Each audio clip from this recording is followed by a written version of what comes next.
Narcissus नाम का एक अति सुंदर युवा था। प्रतिध्वनि नाम की एक युवती के प्रेम में पड़ गया। ये नाम भी विचारणीय है। व्यक्ति प्रतिध्वनियों के प्रेम में ही पड़ते, जहां तुम्हें अपनी आवाज सुनाई पड़ती है, जहां तुम्हें अपने अहंकार को ही तृप्ति मिलती है, जहां तुम छुपे रूप में अपने को ही पाते हो, वहीं तुम्हारा प्रेम पैदा हो जाता। तुम्हारा प्रेम तुम्हारे अहंकार का ही विस्तार है। प्रतिध्वनि भी उसके प्रेम में पड़ गई। प्रतिध्वनि तो प्रेम में पड़ेगी, क्योंकि वो तुम्हारी ही आवाज की गूंज। उसका तुमसे होने का कोई अलग न तो संभावना है न उपाय है। पर एक दिन एक दुर्घटना हो गई, होनी ही थी, क्योंकि प्रतिध्वनियों के धोखे में जो पड़ जाए, अपनी ही आवाज को सुन के उसके ही प्रेम में पड़ जाए, उसके जीवन में दुर्घटना निश्चित है। नार्सिसस जंगल में गया था, एक झील में, शांत झील में, हवा की लहर भी न थी। उसने स्वयं के प्रतिबिंब को देखा, वो मोहित हो गया। झील तो दर्पण थी, अपना ही चेहरा देखा, पर पहली बार देखा। वो इतना प्यारा था, और अपना चेहरा किसको प्यारा नहीं? अपना ही चेहरा लोगों को प्यारा है। सम्मोहित हो गया नार्सिसस, जैसे जड़ हो गया। मोह जड़ता लाता है। हिलने में भी डरने लगा कि हिला तो कहीं प्रतिबिंब टूट ना जाए। आंखें ठगी रह गई, वहां से हटा ही नहीं। प्रतिध्वनि प्रतीक्षा करती रही, और जब नार्सिसस न लौटा तो प्रेम मर गया। प्रतिध्वनि तो तुम्हारी ही आवाज गुनगुनाते रहो तो ही गूंज सकती है। जब तुम्हारी आवाज न गूंजी, थोड़ी देर प्रतिध्वनि गूंजती रहेगी पहाड़ों में, फिर खो जाएगी। नार्सिसस न लौटा। कहते हैं नार्सिसस खड़ा खड़ा उस झील के किनारे जड़ हो गया, एक पौधा हो गया। नार्सिसस नाम का एक पौधा होता है। वो पौधा झीलों के पास, झरनों के पास, नदियों के पास पाया जाता है। तुम्हें कहीं पौधा मिल जाए तो गौर से देखना, तुम उसे सदा पानी में झांकता हुआ पाओगे। तो वो अपने प्रतिबिंब को देखता है। ये पुरानी कथा बड़ी अद्भुत है। अगर तुम अपने में ही ज्यादा मोहित हो गए तो चैतन्य खो जाता है। तब तुम आदमी नहीं रह जाते, पौधे हो जाते हो। तब तुम्हारे भीतर की मनुष्यता विलीन हो जाती, तुम्हारे भीतर की आत्मा नकार हो जाती। तुम वापस गिर जाते हो, तुम पतित हो जाते हो।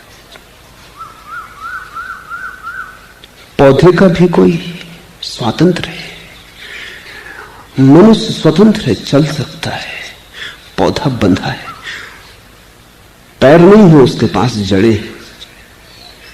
ये नार्सिसस का पौधा हो जाना केवल इस बात की सूचना देता है कि जो व्यक्ति भी अहंकार के प्रतिबिंबों में उलझ जाएगा, उसके पैर भी नष्ट हो जाते हैं, जड़ें हो जाती, वो रुक जाता, उसकी गति ठहर जाती, हिलने डुलने की भी स्वतंत्रता खो जाती। और यही करीब करीब सभी मनुष्यों के साथ होता है। उपनिषद कहते हैं कोई पत्नी को थोड़ी ही प्रेम करता है, पत्नी के द्वारा अपने को ही प्रेम करता है। कोई बच्चों को थोड़ी ही प्रेम करता है, बच्चों में बच्चों के द्वारा अपने को ही प्रेम करता है। बच्चे भी दर्पण है, पत्नी भी दर्पण है, और हर मनुष्य नार्सिसस है।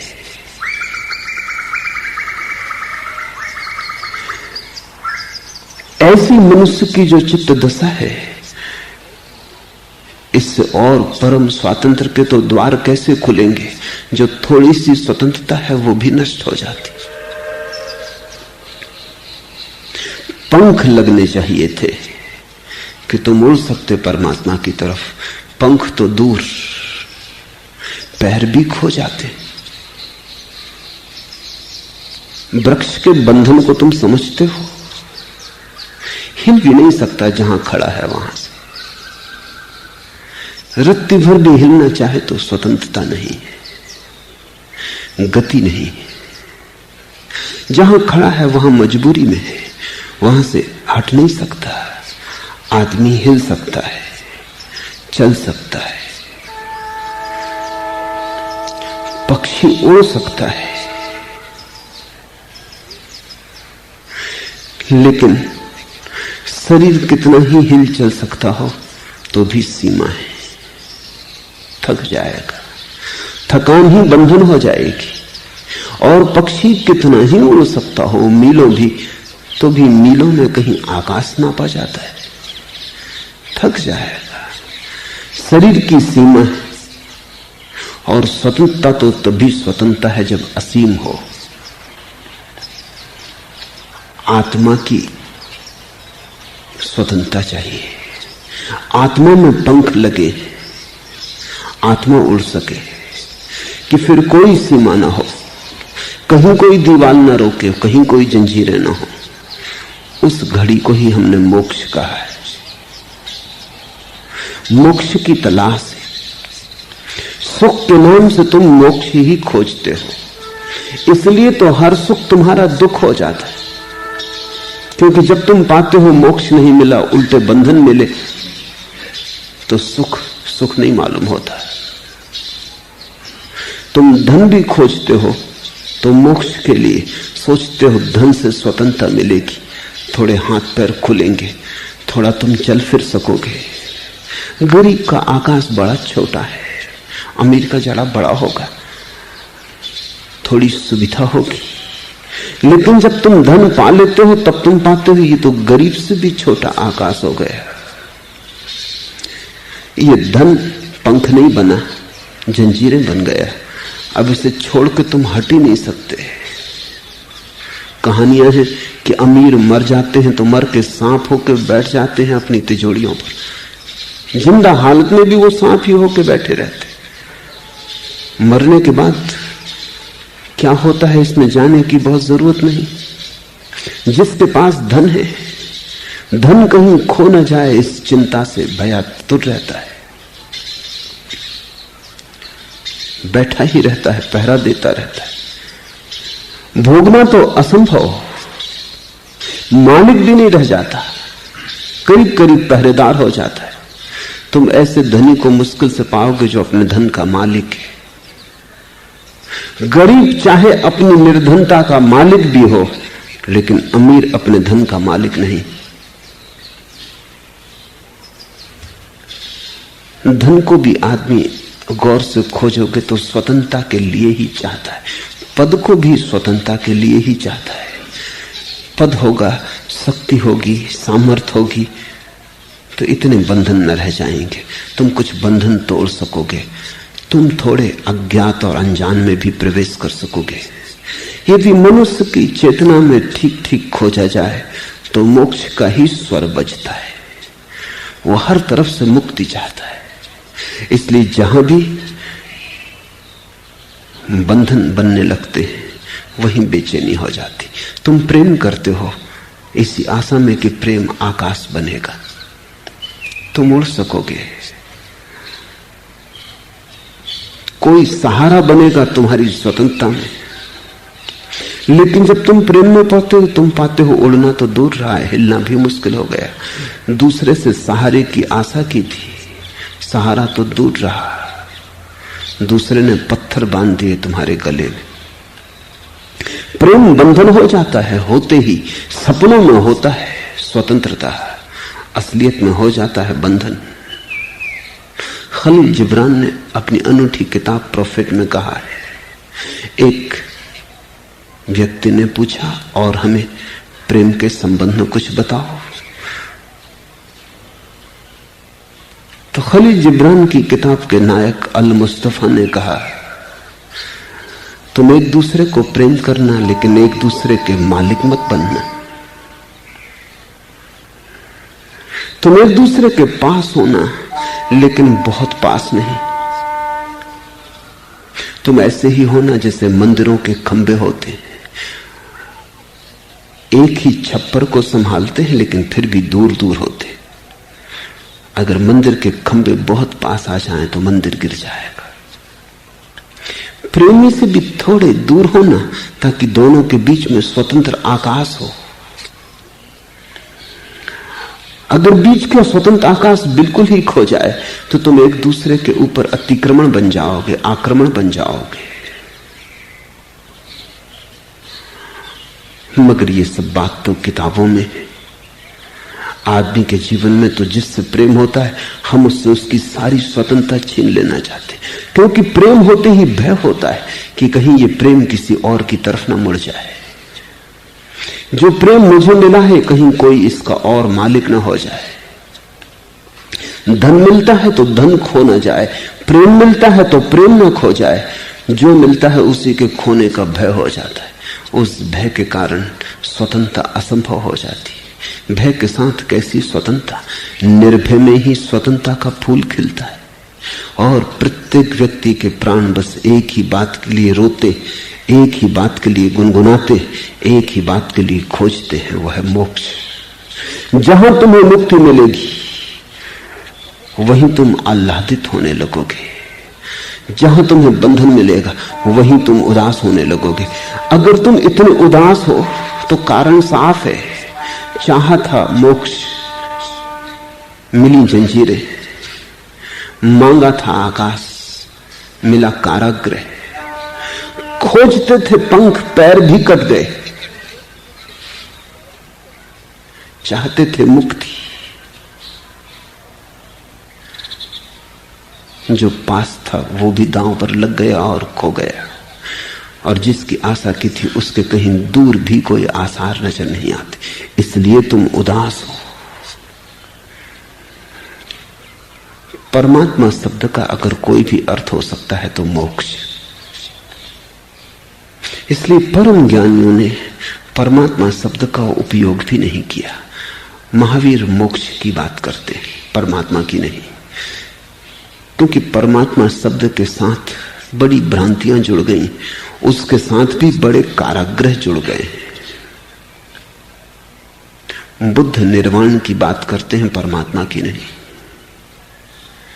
जानकर ही। क्योंकि परमात्मा के नाम पर भी हिंदू हैं, मुसलमान हैं, ईसाई हैं, ये नए बंधन खड़े हो गए। हिंदू हिंदू होने से बंधा है, मुसलमान मुसलमान होने से बंधा है, कोई मस्जिद से बंधा है, कोई मंदिर से बंधा है। और धर्म तो मुक्ति है। इसलिए धर्म का न तो कोई मंदिर हो सकता, न कोई मस्जिद हो सकती। और जिस दिन तुम धार्मिक हो जाओगे उस दिन मंदिर में भी तुम्हें वही दिखाई पड़ेगा, मस्जिद में भी तुम्हें वही दिखाई पड़ेगा। तब तुम कभी मस्जिद में भी प्रार्थना कर लोगे, कभी मंदिर में भी प्रार्थना कर लोगे। वस्तुतः मंदिर और मस्जिद तक जाने की जरूरत न रहेगी, क्योंकि तुम्हारे घर में भी वही दिखाई पड़ेगा। तुम जहां देखोगे वही दिखाई पड़ेगा। धर्म एक परम स्वातंत्र्य है। इस बात को ख्याल में रखें तो शंकर के ये अंतिम सूत्र समझ में आ सकेंगे। काम, क्रोध, लोभ और मोह को त्याग कर स्वयं पर ध्यान करो। ये चार बंधन जिनसे तुम्हारा मोक्ष छिन गया है, जिनसे तुम्हारा मोक्ष दब गया है। काम, क्रोध, लोभ और मोह। इन चार को भी अगर संक्षिप्त कर लो तो एक ही बचता है, काम। क्योंकि जहां काम होता है वहीं मोह पैदा होता है, जहां मोह पैदा होता है वहीं लोभ पैदा होता है, और जहां लोभ पैदा होता है अगर इसमें कोई बाधा डाले तो उसके प्रति क्रोध पैदा होता है। मूल बीमारी तो काम है। काम का अर्थ समझ लो। काम का अर्थ है दूसरे से सुख मिल सकता है इसकी आशा।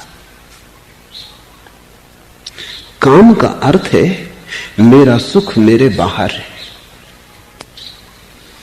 और ध्यान का अर्थ है मेरा सुख मेरे भीतर है। बस अगर ये दो परिभाषाएं ठीक से समझ में आ जाएं तो तुम्हारी यात्रा बड़ी सुगम हो जाएगी। काम का अर्थ है मेरा सुख मुझसे बाहर है, किसी दूसरे में है, कोई दूसरा देगा तो मुझे मिलेगा, मैं अकेला सुख न पा सकूंगा, मेरे अकेले होने में दुख है और दूसरे के संग साथ में सुख। इसलिए तो तुम अकेले नहीं होना चाहते। जरा भी अकेले हुए कि तुम डरे, जरा भी अकेले हुए कि तुम बेचैन, जरा भी अकेले हुए कि तुमने अपने को भरा, कूड़ा करकट कुछ भी मिले, जिस अखबार को तुम सुबह से 3 दफे पढ़ चुके उसी को फिर पढ़ने लगे, जरा अकेले हुए कि कुछ तो भरो, खालीपन अखरता है, रेडियो चला दो, शोरगुल ही होगा लेकिन ऐसा तो लगेगा कि अकेले नहीं हो।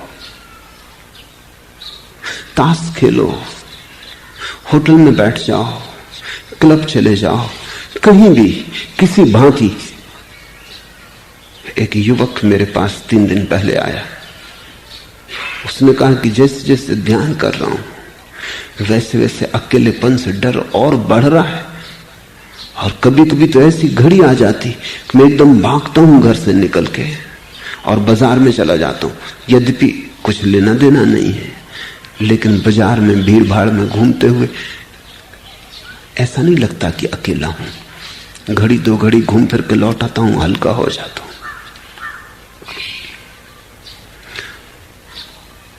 तुम जिसको अपने जीवन की व्यस्तता कहते हो, उसमें से बहुत सी व्यस्तता तो जरूरी नहीं है, उसमें से बहुत सी व्यस्तता तो तुम काट सकते हो, उसमें से बहुत सा समय तो विश्राम का हो सकता है। लेकिन मामला ऐसा नहीं है कि काम जरूरी है, मामला ऐसा है कि बिना काम के तुम अकेले हो जाते हो। पश्चिम में मनोवैज्ञानिक एक नई चिंता से भर गए। वो चिंता पहली दफे मनुष्य जाति के इतिहास में आई है, और वो चिंता यह है कि इस सदी के पूरे होते होते कम से कम पश्चिम के कुछ मुल्कों में, अमेरिका में, स्वीडन में इतनी सुख सुविधा हो जाएगी और सारा काम करीब करीब स्वचालित यंत्रों से होने लगेगा कि आदमी के पास बहुत समय बचेगा। तो मनोवैज्ञानिकों को बड़ा खतरा है कि आदमी करेगा क्या, क्योंकि अभी खाली होने की योग्यता आदमी की नहीं, अभी चुप बैठने की क्षमता आदमी की नहीं। थोड़ा सोचो, सारा काम यंत्र कर देता हो और तुम्हारे पास कुछ काम न बचे। अभी यद्यपि तुम रोते हो कि काम ही काम है, कोई फुर्सत नहीं, अभी तुम सोचते भी हो कि फुर्सत मिल जाए तो तुम कुछ विश्राम कर लो, यद्यपि अभी भी जब फुर्सत मिलती तुम विश्राम करते नहीं। रविवार की छुट्टी काटे नहीं कटती। रविवार की छुट्टी काटने को तुम कितने उपाय करते हो। पिकनिक को चले, कोई उपद्रव ना था तो उपद्रव बांधा, घर नहीं बैठे रह सकते। छुट्टी काटे नहीं कटती। रविवार के दिन तुम सोमवार की राह देखने लगते हो, कब सुबह हो, कब तुम अपने काम में लगो। थोड़ा सोचो कि पूरा जीवन रविवार की छुट्टी हो, तुम बच सकोगे उतने विश्राम में? तुम झेल सकोगे उस शांति को, उस एकांत को? नहीं, तुम कुछ ना कुछ खतरे कर लोगे। तुम कुछ झंझटें खड़ी करोगे, तुम कुछ उपाय करोगे जिसमें तुम उलझ जाओ।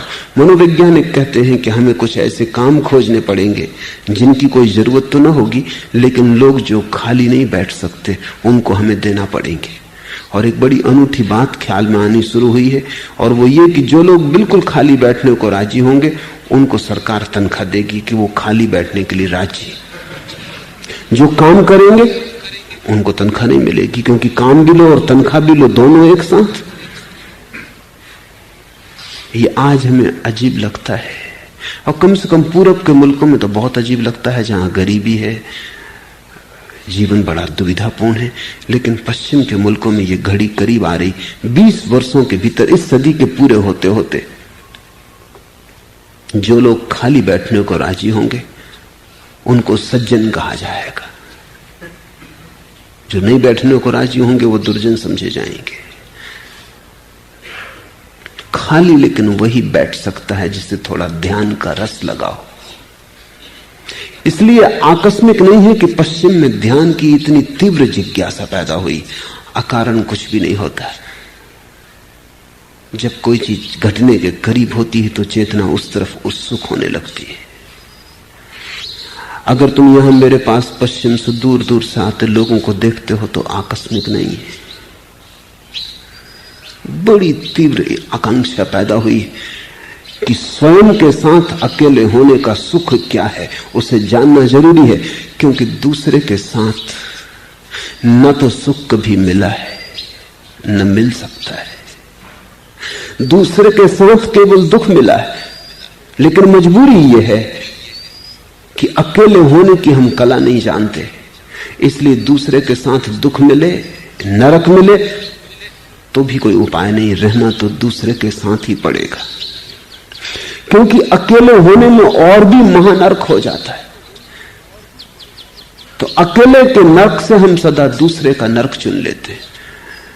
कम से कम दूसरा तो मौजूद है, नरक ही सही, थोड़ी बातचीत तो हो लेती, झगड़ा ही सही। तुमने कभी ख्याल किया कि अगर तुम खाली छोड़ दिए जाओ तो तुम कहोगे इससे बेहतर दुश्मन के साथ होना। अपने साथ होने से भी बेहतर दुश्मन के साथ होना लगता है। झगड़ा तो होगा, गाली गलौज तो होगी, कुछ जीवन तो मालूम होगा। ये मुर्दे की तरह बैठे ऐसे तो बिखर जाएंगे, ऐसे तो फिसल जाएगा मकान। कुछ करो, उठो। लोग अपने कमरे में उठ के कुछ भी करने लगते हैं। मैं ट्रेन में बहुत दिनों तक यात्रा करता था, तो अक्सर ऐसा हो जाता कि कमरे में मैं और दूसरा आदमी अकेला होता, तो मैं देखता रहता कि दूसरा आदमी क्या कर रहा है। मैं उससे बोलता भी नहीं, क्योंकि मेरे बोलने से वो उसकी असलियत का पता ही नहीं चलेगा। बोलने की तो वो इच्छा ही में है। वो कई दफा कोशिश भी करता बोलने की, आप कहां जा रहे हैं, मैं हाँ हूं करके जवाब दे के फिर अपनी आंख बंद कर लेता। जब वो थोड़ी देर में समझ जाता कि आदमी बातचीत के योग्य नहीं है, तब वो उसका असली रूप प्रकट होता। वो कभी अपना सूटकेस खोलेगा, मैं देख रहा हूं कि कोई काम नहीं है उसको, फिर बंद कर देगा, फिर जमा लेगा, खिड़की खोलेगा, बंद करेगा, बेचैनी है, पंखा चलाएगा, बंद कर देगा, बाहर हो आएगा, चाय ले आएगा, हर स्टेशन पर उतर के भजी खरीद लेगा, कुछ भी कर रहा है। नौकर को बुला लेगा घंटी बजा के, उसी से बातचीत करने लगेगा। लेकिन उसकी बेचैनी मैं समझता हूं। ये 24 घंटे उसे अकेले होने को मिले हैं, ये काट रहे हैं, ये कांटे की तरह चुभ रहे हैं, इनको झेलना मुश्किल है। यद्यपि अगर तुम मुझसे पूछो तो वो कहेगा कि कहां फुर्सत है, कभी ध्यान भी करना चाहता हूं तो फुर्सत नहीं है। अब ये 24 घंटे मिले थे, 24 घंटे में तो आदमी महावीर हो जाए। अगर 24 घंटे एक स्वर से शांत हो जाए, 24 घंटे तो मैं ज्यादा कह रहा हूं, जैनी नाराज न हो, क्योंकि महावीर ने तो कहा 48 मिनट में। मैं तो 24 घंटे कह रहा हूं तुम्हारी सामर्थ्य सोच के। महावीर ने तो कहा 48 मिनट आदमी परम शून्य हो जाए, रम जाए, बस इससे ज्यादा की जरूरत नहीं है, परम ज्ञान उपलब्ध हो जाएगा।